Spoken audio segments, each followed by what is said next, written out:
ចុយម្ដាយអាឡានបោអាយយ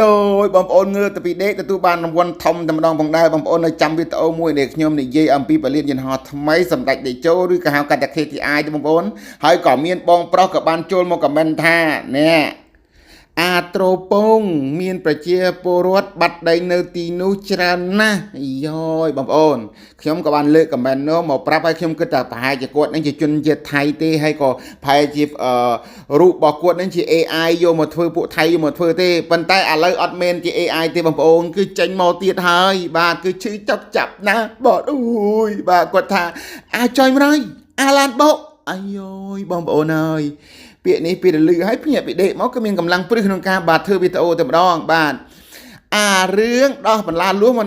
មិនផ្សាយផងអាចបាទអានឹងពាក្យថ្មីរបស់គាត់ហើយមានមួយទៀតចេញមកបាទយោយបាទហើយគាត់និយាយថាអាចទេអាចចង់គាត់មានន័យថាខ្ញុំនឹងយករូបគាត់បផុសអញ្ចឹងគាត់ខឹងបងប្អូនបាទប៉ុន្តែបងប្រុសសូមបងប្រុសត្រឡប់ទៅវីដេអូវិញណា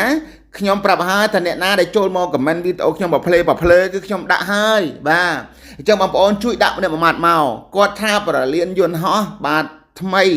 ដេជោអន្តរជាតិឬក៏ហៅកាត់ KTI ហ្នឹងបាទ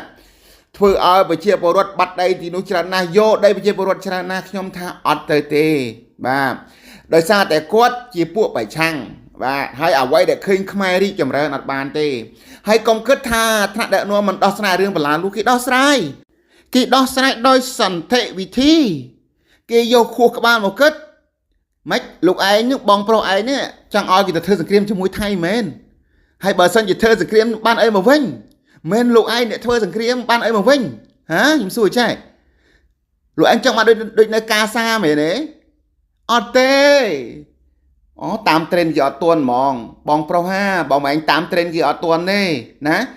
បងប្រុសឯងម៉ាខ្ញុំចង់និយាយថាបងប្រុសឯងមានបើកភ្នែកបើកខួរមើលភ្នែកទេបើកខួរមើលភ្នែកអាយយដ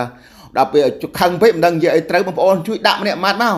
វីដេអូនេះសូមផ្ដាំទៅបងប្រុសសារថ្មីណាបងប្រុសណាបាទបងប្រុសឯងជាអ្នកក្បត់ជាតិដែរមើលទៅបាទ